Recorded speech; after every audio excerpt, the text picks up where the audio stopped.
Qual a diferença de um maçom de verdade para um impostor? Aleister Crowley, a besta 666, fez parte da maçonaria? As 3 respostas, sim, não e depende, podem ser aplicadas nesse caso. Veja o vídeo até o final para você entender os detalhes dessa história e para entender um pouco mais sobre as disputas políticas da maçonaria. Olá a todas e a todos, eu sou o Max Sirius, sou terapeuta junguiano, magista, e esse é o canal Sirius 93. Se você ou alguém que você conhece está à procura de psicoterapia online, você pode falar comigo pelo meu Instagram, e-mail ou WhatsApp. Os links de todos os contatos estão aqui embaixo. Os materiais que eu usei como referência também estão na descrição desse vídeo. Eu publico o vídeo todos os meses. A partir de R$ 11,00, você pode ajudar financeiramente o meu canal através da plataforma Apoia-se e ter acesso ao grupo exclusivo de colaboradores no WhatsApp. O link para o Apoia-se está aqui embaixo.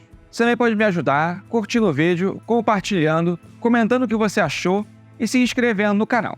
A maçonaria é um tema muito amplo e por isso eu vou fazer alguns recortes que podem parecer de difícil compreensão para quem não tem familiaridade com os termos maçônicos. E nessa direção eu vou tentar ser o mais didático possível.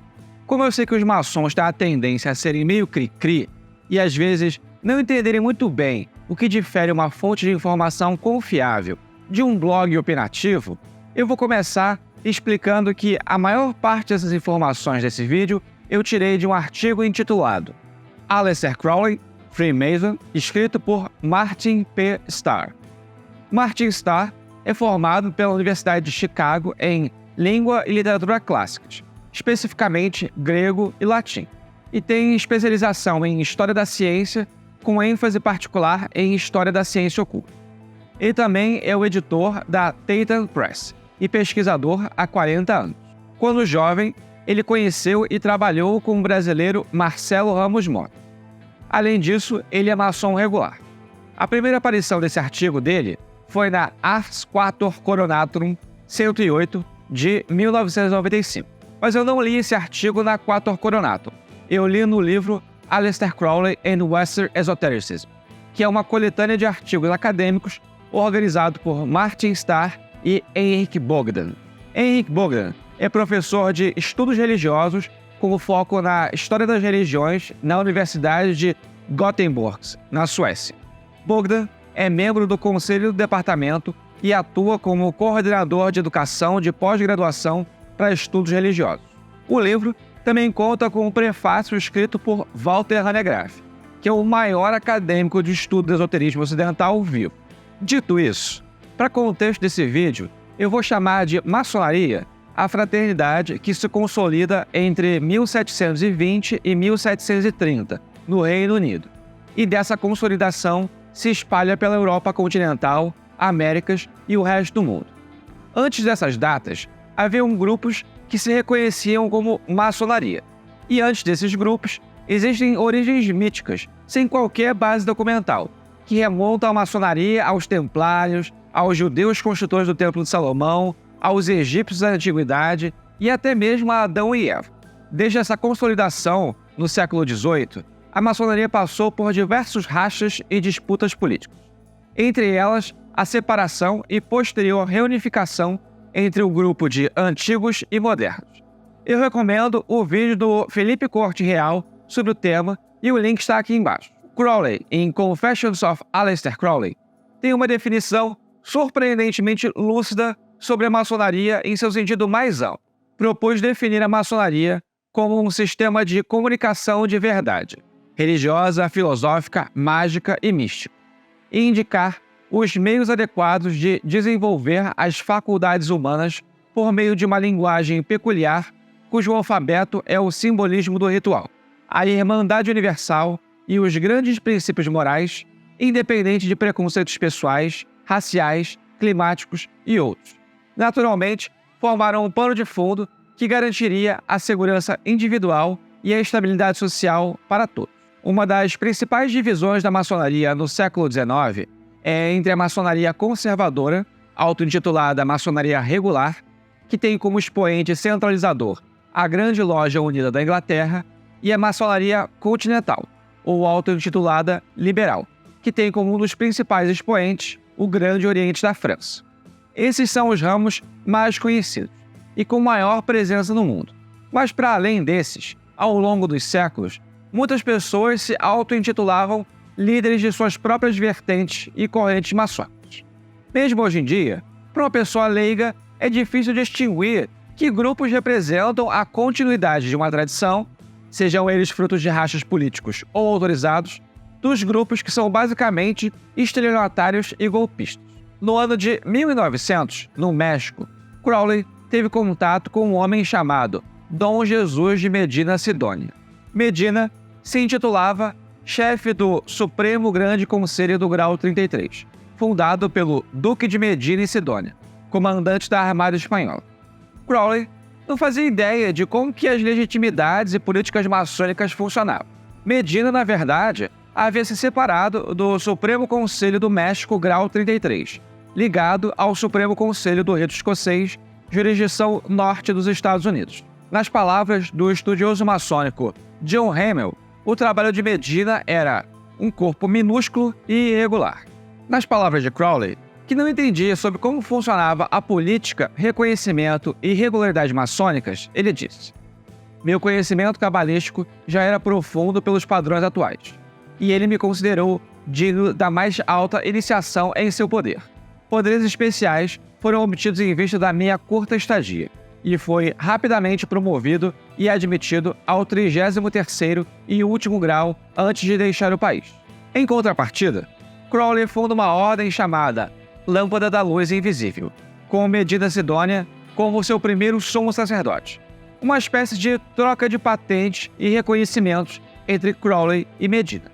Crowley comenta sobre a concessão do grau 33, dizendo que não acrescentou muito de importância ao meu conhecimento dos mistérios, mas eu ouvi ouvido que a maçonaria era uma fraternidade universal e esperava ser bem-vindo em todo o mundo pelos irmãos. Quando deixou o México e foi até Paris, Crowley encontrou um maçom conhecido e, ao tentar se apresentar, teve o seu reconhecimento recusado por uma diferença nas senhas e apertos de mão que Crowley tinha sido instruído, o que deixou Crowley pé da vida. Ele conta o caso no Confessions of Aleister Crowley. Acho adequado dedicar um capítulo inteiro ao tema de minhas relações com a maçonaria. Mencionei que obtive o grau 33 na Cidade do México. Isso não acrescentou muito de importância ao meu conhecimento dos mistérios, mas eu tinha ouvido dizer que a maçonaria era uma irmandade universal e esperava ser bem recebido em todo o mundo por todos os irmãos. Fiquei bastante surpreso nos meses seguintes, quando, ao discutir o assunto com algum jogador falido ou guia das casas de jogos, não me lembro exatamente, descobri que ele não me reconheceria. Havia alguma diferença trivial entre um dos apertos de mão ou alguma outra formalidade totalmente sem sentido. Um desprezo imensurável por toda essa encenação curvou meus lábios. Alguns anos depois, em 1904, Crowley conheceu o reverendo James Leon Bowley, capelão da Embaixada Britânica em Paris. Bowley havia sido iniciado na maçonaria na Apollo University Lodge número 357, em Oxford, Inglaterra, ligada à Grande Loja Unida da Inglaterra. Com essas credenciais, Crowley pensou que não haveria erro. Aleister deu entrada em uma petição, dando seu nome como Aleister St. Edward Crowley, ocupação poeta. A petição foi assinada por Bowley e endereçada à loja anglo-saxônica número 343, fundada em 1899 pela Grande Loja da França, onde Bowley era o secretário. A petição de Crowley foi coassinada pelo venerável mestre da loja anglo-saxônica número 343, Edward Philip Denning, o 7º membro em seu quadro. Crowley foi iniciado em 8 de outubro de 1904. Presumivelmente, passou para o próximo grau no mês seguinte e foi elevado em 17 de dezembro de 1904. Ele está listado no Tablet Annuel, datado de 31 de dezembro de 1904, com o número da Grande Loja 41.210 e o número da loja 54. Crowley foi calorosamente recebido por numerosos visitantes ingleses e americanos em nossa loja, reforçando assim a sua crença de que tudo estava bem na maçonaria. Ele escreveu entusiasticamente sobre a sua experiência para o seu cunhado, Gerald Kelly, Se você ainda não é maçom, vale a pena se tornar um em uma loja francesa. Pergunte a Bowley. Pelos registros disponibilizados para esse ensaio, Crowley aparece pela última vez como membro da loja anglo-saxônica número 343 em 1908. Seu nome não aparece na lista publicada de membros da Grande Loja da França em 1934. Em março de 1909, Aleister Crowley começa uma publicação de um periódico semestral chamado The Equinox. Essa edição contém o Liber et Vel Exercitorum Subfigura 9, que é um grupo de instruções de práticas, entre elas práticas de respiração chamadas pranayama e de posturas chamadas asana. Junto com as posturas que Crowley descreve, ele acrescenta fotos ilustrativas como estas. A besta, que adorava uma polêmica, achou de bom tom usar um avental maçônico para tampar os seus órgãos sexuais. Em 1910, Aleister começou a publicar os rituais secretos da Golden Dawn. Isso culmina em uma batalha judicial que é vencida por Crowley e ele continua essa publicação. Por conta disso, diversos maçons dos mais variados grupos procuram Crowley e dão a ele cartas de reconhecimento. Entre essas pessoas, um maçom alemão chamado Theodor Heuss procura Crowley. Eu falei sobre a história do Theodor Heuss em outros vídeos. Se você ainda não viu, quando terminar isso aqui, corre lá. Os links estão na descrição. Heuss, recentemente, havia fundado uma organização guarda-chuva chamada Ordo Templi Oriente e desejava usar uma patente que ele recebeu do maçom John Yark, autorizando Heuss a trabalhar o rito antigo e primitivo da maçonaria, assim como o rito de Swedenborg e o rito Memphis-Misraim. Em 1910, Theodor Heuss visita Crowley e outorga a ele o grau 7 da OTO, que Heuss considerava equivalente ao grau 33 do rito escocês antigo e aceito. Nessa época, o interesse de Crowley pela maçonaria havia esfriado consideravelmente, pois ele a considerava ou uma pretensão vã, tolice, uma desculpa para bebedeiras barulhentas ou uma associação sinistra para intrigas políticas e piratas comerciais. Heuss tentou convencer Crowley de que havia alguns homens que levavam a maçonaria a sério e, mais importante, que os ritos escondiam profundos segredos mágicos. No mesmo ano, em setembro, Crowley fez uma resenha no Equinox do livro Arcane Schools, de John Yark. Crowley diz: o leitor desta obra é inicialmente dominado pela imensidão da erudição do irmão Yark. Ele parece ter examinado e citado todos os documentos que já existiram. Ele provou abundantemente seu ponto principal, a verdadeira antiguidade de algum sistema maçônico. É um paralelo ao rastreamento feito por James Frazer, da história do Deus Morto. Mas por que não habita em nenhum dos nossos rituais do Deus Morto? Cabe a nós restaurá-los pela palavra e pelo aperto. Para nós, que temos o conhecimento interno, herdado ou conquistado, resta restaurar os verdadeiros ritos de Atis, Adonis, Osíris, Sete, Serafis e Abel. Yarker, por sua vez, reconheceu o grau 33 de Crowley recebido do México e o concedeu uma patente de membro honorário datada de 13 de novembro de 1910 no rito antigo e primitivo, do rito escocês Cernu. Além disso, Yarker concedeu os graus equivalentes em outros ritos de borda, que ele controlava, o grau 95 do rito de Memphis e o grau 90 do rito de Misraim. O termo maçonaria de borda, no inglês Fringe Freemasonry, também pode ser traduzido como maçonaria marginal, no sentido daquilo que fica à margem. Como dito no início do vídeo, na época e ainda hoje existem duas correntes majoritárias na maçonaria, a conservadora e a liberal. E essas praticam mais ou menos as mesmas coisas com mais ou menos os mesmos predicados. A maçonaria de borda seria uma maçonaria feita por maçons, mas com ritos que têm diferenças significativas, chegando no limite ou borda de serem irreconhecíveis aos maçons regulares e continentais. Essa outorga de Yarker veio com mais uma enxurrada de pessoas, especialmente de ritos de borda e regulares espúrios, ao ponto de Crowley declarar: a partir de agora, viveu uma verdadeira chuva de diplomas de Bucareste a Salt Lake City. Eu possuo mais títulos exaltados do que jamais fui capaz de contar. Suponho que conheço mais sinais secretos, senhas, palavras grandiosas, apertos de mão e assim por diante, do que poderia realmente aprender em uma dúzia de vidas. Um elefante desabaria sobre as insígnias que tenho direito a usar. A consequência natural disso foi que, como Alice quando encontrou os reis e rainhas, o resto se lançando sobre elas como um baralho de cartas. Eu acordei.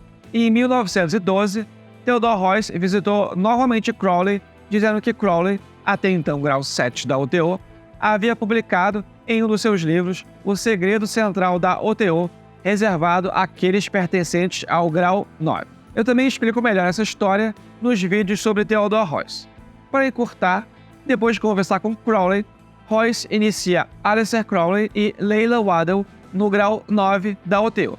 E logo depois, envia uma carta patente datada de 21 de abril de 1912 em nome de Aleister St. Edward Crowley, grau 33, 90, 95, 10, nomeando Grão-Mestre Nacional para a Grã-Bretanha e Irlanda da OTO.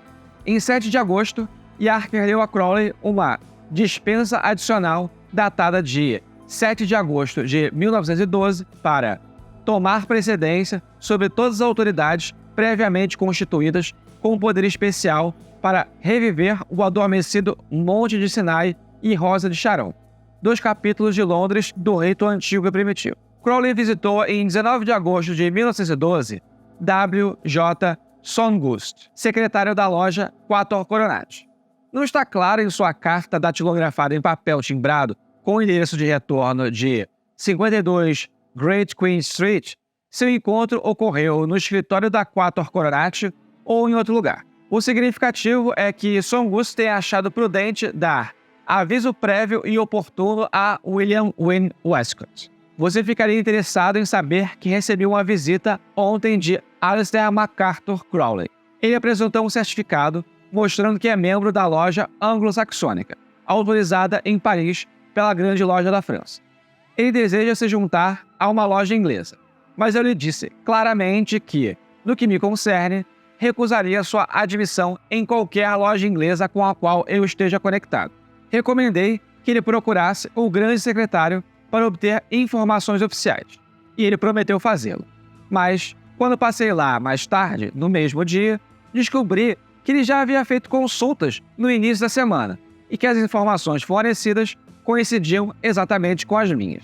Crowley dá a versão dele em um artigo chamado A Crise da Maçonaria, publicado no jornal English Review, sob o pseudônimo de um ex-grão-mestre. Retornei à Inglaterra algum tempo depois, após passar pela cadeira, em minha loja, e, desejando ingressar no Arco Real, procurei seu venerável secretário.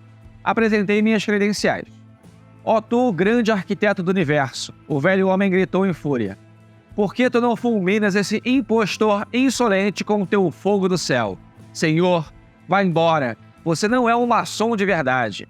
Como todo mundo sabe, as pessoas em Paris são ateus e vivem com as esposas de outros homens. Achei isso um pouco duro para o meu reverendo, pai em Deus e meu proponente Bowley. E notei que, é claro, cada visitante inglês ou americano em nossa loja em Paris estava em risco de expulsão imediata e irrevogável se fosse descoberto. Então, não disse nada, mas caminhei até outra sala no Freemasons Hall, sob a cabeça dele, e ocupei meu lugar como um ex-mestre em uma das lojas mais antigas e eminentes de Londres. O que Crowley não explica, ou mesmo não se toca nessa resenha, é que o conflito que ele gerou na Golden Dawn e posteriormente a publicação dos seus rituais havia gerado uma hostilidade com William Wynne Westcott, cofundador da Golden Dawn e um eminente maçom, membro da Quatro Coronados, e que talvez por isso as portas tenham se fechado para ele. Ainda em 1912, Theodore Royce havia declarado James Ingle Wedgwood mestre maçom honorário e associado à loja Santo Graal em Munique como membro honorário. O problema é que Wedgwood era o supremo secretário ilustre da Federação Britânica da Ordem Comaçônica, liderada por sua ilustre e potentíssima grande comandante, Sra. Anne Besant. Esses dois eram teosofistas, e suas ambições políticas para o esoterismo entravam em choque com as de Aleister Crowley. Os teosofistas buscavam ter o controle do rito antigo e primitivo para se tornar um veículo de propagação da figura do Salvador encarnada em Krishnamurti. Em 28 de junho de 1913, Richard Regan, um membro de longa data do rito antigo e primitivo, convocou uma reunião do seu soberano santuário em sua cidade natal, Manchester. Crowley protestou contra a presença de Wedgwood, desafiando a provar que era maçom. Wedgwood respondeu com a brandura de um clérigo, afirmando que, se Crowley estivesse certo em sua alegação de que Wedgwood não era maçom, então Wedgwood também tinha o direito de contestar a presença de Crowley, sendo a primeira condição para a admissão que o candidato seja um maçom em boas condições sob a jurisdição da Grande Loja Unida da Inglaterra, que Crowley, diga-se de passagem, não era. Crowley disparou de forma ácida que Anne Besant era uma amante de fachada da Sociedade Teosófica e seu parceiro ocultista C.W. Leadbeater, um maníaco sexual senil, que é a mão que move o peão cabeçudo Wedgwood, dificilmente um homem, certamente não um maçom. A reunião foi encerrada para se reagrupar no estúdio de Crowley em Londres, em 30 de junho de 1913, sem Wedgwood e sem incidente, elegendo Henry Mayer para substituir Yarker, que havia falecido, como soberano grande mestre do rito. A besta tentou mais uma vez regularidade perante a Grande Loja Unida da Inglaterra em uma carta a Sir Edward Letchworth, grande secretário da Grande Loja Unida da Inglaterra, dizendo: gostaria de apelar aos irmãos fraternos da Grande Loja Unida da Inglaterra nas seguintes circunstâncias. Foi iniciado como mestre maçom em 17 de dezembro de 1904 na Loja Anglo-Saxônica número 343, em Paris, trabalhando sob a Grande Loja da França. Meu proponente foi o reverendo J. L. Bowley, que, pelo que entendo, foi o oficial provincial na província de Oxford, e compreendi plenamente a partir dele que a loja anglo-saxônica era devidamente reconhecida pela Grande Loja da Inglaterra.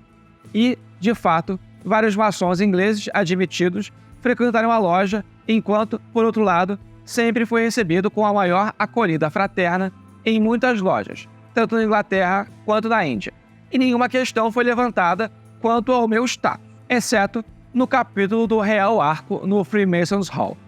Devo admitir que, na época, fiquei irritado com o que parecia uma visão estreita da maçonaria. O ritual da minha iniciação era aquele em uso em toda a Inglaterra, e nenhuma alteração de marcos havia ocorrido, como a que causou a ruptura entre a Grande Loja da Inglaterra e o Grande Oriente. E, consequentemente, estou preparado para apoiar a reivindicação da Grande Loja da França quanto à validade de suas iniciações. Agora, no entanto, fui informado de forma confiável que recentemente a Grande Loja da França tolerou e até reconheceu a chamada comaçonaria. E nessas circunstâncias, vejo que não me resta outra opção a não ser renunciar a esta loja, não apenas por motivos maçônicos, mas porque a comaçonaria é apenas uma máscara para o culto de Alcione, que não hesito em descrever como a mais imprudente blasfêmia e fraude suja que já foi tentada na história do mundo. Escrevo para assegurar minha total lealdade e fidelidade aos princípios da Grande Loja da Inglaterra e peço sua gentileza fraterna para facilitar o máximo possível a regularização da minha posição.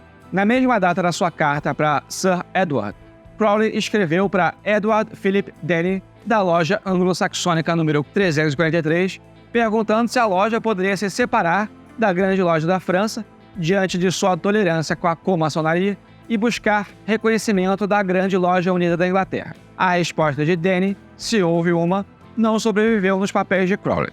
Em março de 1919, Crowley publicou no Equinox Volume 3, número 1, o Liber 52, que era um manifesto da OTO.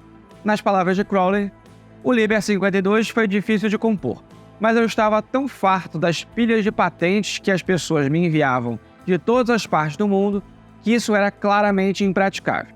Então, fiz o que o pessoal de Alexandria fez com todas as religiões confusas do período. Agrupei-as de qualquer maneira e chamei de cristianismo. Eu vou ler alguns trechos do livro 52. A OTO é um corpo de iniciados nas mãos dos quais estão concentradas a sabedoria e o conhecimento dos seguintes corpos: a Igreja Católica Gnóstica, a Ordem dos Cavaleiros do Espírito Santo, a Ordem dos Illuminati, a Ordem do Templo, Cavaleiros Templários, a Ordem dos Cavaleiros de São João, a Ordem dos Cavaleiros de Malta, a Ordem dos Cavaleiros do Santo Sepulcro, a Igreja Oculta do Santo Graal, a Ordem Rosa Cruz, a Santa Ordem da Cruz de Eredon, a Ordem do Santo Arco Real de Enoch, o rito antigo e primitivo da maçonaria, 33 graus, o rito de Mênfis, 97 graus, o rito de Mizraim, 90 graus, o antigo e aceito rito escocês da maçonaria, 33 graus, o rito swedenborgiano da maçonaria, a Ordem dos Martinistas, a Ordem dos Sat-Bai. Ela não inclui a AA, com a qual, no entanto, está em estreita aliança. A OTO,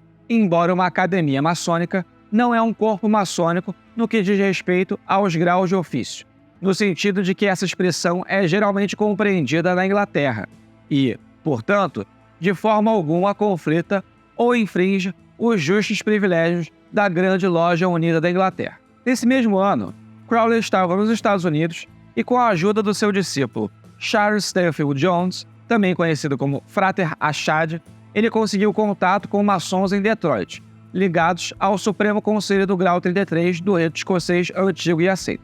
A fama de Crowley como erudito esotérico e a oferta de novos graus filosóficos através da OTO, que fossem complementares aos 3 graus da maçonaria simbólica, interessaram aos maçons estadunidenses. Entretanto, havia um empecilho informado pelos estadunidenses de que os 3 primeiros graus da OTO eram muito similares aos das lojas simbólicas, de forma que, aos olhos da maçonaria regular, a OTO parecia um corpo maçônico irregular, tentando se legitimar através da presença dos membros do grau 33. A partir dessa queixa, Crowley se engaja na tarefa que Theodore Royce já havia incumbido a ele no passado e reformula os 3 primeiros graus da OTO. De fato, os primeiros graus da OTO eram similares aos das lojas simbólicas regulares. Dessa forma, Crowley estabelece um novo corpo de símbolos ao redor de Saladino. Apesar desses esforços, a empreitada de Crowley e Jones acaba morrendo na praia, por conta das típicas disputas políticas maçônicas e intrigas. O fim desse esforço e o retorno de Crowley para a Europa vem junto com o início de uma tensão entre Aleister Crowley e o fundador da OTO, Theodore Royce. Em 19 de junho de 1921, Charles Stanfield Jones recebeu de Theodore Royce, sem pedir, uma patente dando autoridade nos ritos de Mênfis, Mizraim e escocês para a América do Norte. Achad ficou preocupado com como Crowley iria reagir à atitude de Royce, que parecia ser com o objetivo de minar a autoridade de Crowley. Mas em carta de 18 de agosto de 1921, a besta escreveu: "Devo observar, no entanto, que todo negócio de Mênfis é inviável e mais um obstáculo do que qualquer outra coisa, especialmente ao lidar com o maçom. Minhas próprias aventuras nesse campo têm tendido, no geral, a desviar a atenção da lei. Meu conselho é, portanto, aceitar a situação com elegância e não fazer nada a respeito. O que queremos é trabalhar nossos próprios rituais novos, sem referências aos assuntos maçônicos." Ainda em 1921, Royce e Crowley protagonizam uma troca de cartas, onde Royce se afasta de Crowley e especialmente de Tellon. Crowley, em contrapartida, toma a posição de Royce como a abdicação de um governante fraco e escreve em seu diário que assumiu a posição de líder da OTO. Essa história também tem mais detalhes no meu vídeo sobre Theodore Royce. Em 1923, Theodore Royce morre.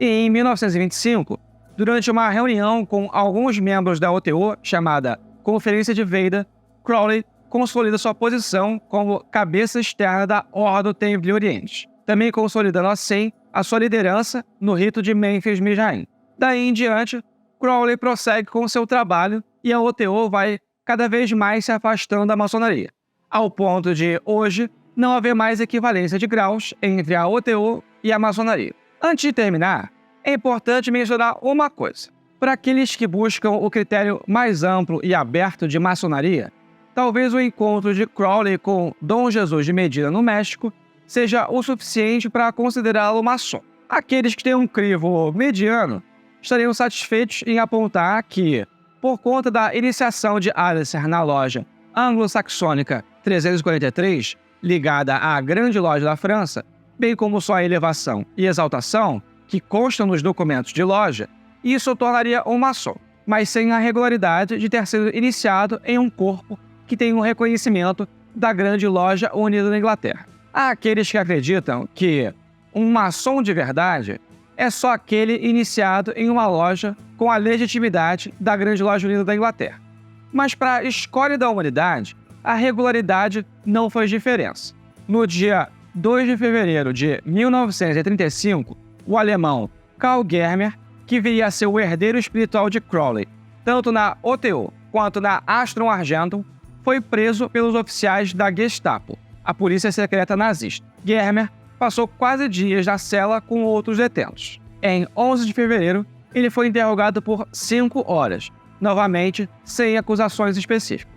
Dia 18 de fevereiro, ele finalmente soube da acusação, que era de se associar com o maçom de alto grau estrangeiro. Essa é a imagem do documento que os nazistas usaram para prender Germer. Você pode conhecer mais sobre a história de Karl Germer nos 3 vídeos que eu fiz sobre ele. Germer passou alguns meses preso e depois foi solto. Após o início da Segunda Guerra, ele foi preso de novo sobre as mesmas acusações. Germer foi enviado para um campo de concentração e depois transferido para outros entre a França e a Bélgica, até que em 1914 ele conseguiu escapar e eventualmente se refugiar nos Estados Unidos. Para os nazistas, pouco importava regularidade ou mesmo que Karl Germer nunca foi maçom, apenas que ele estava associado com alguém que aparentemente propagava ideias maçônicas, entre elas a da fraternidade, igualdade e liberdade, e isto era visto como antinazista. Muito obrigado a você que ficou até aqui. Se for da sua vontade, curta o vídeo, comente o que você achou e compartilhe com quem gosta desse tipo de conteúdo. Se você ou alguém que você conhece está à procura de psicoterapia online, você pode falar comigo pelo meu Instagram, e-mail ou WhatsApp.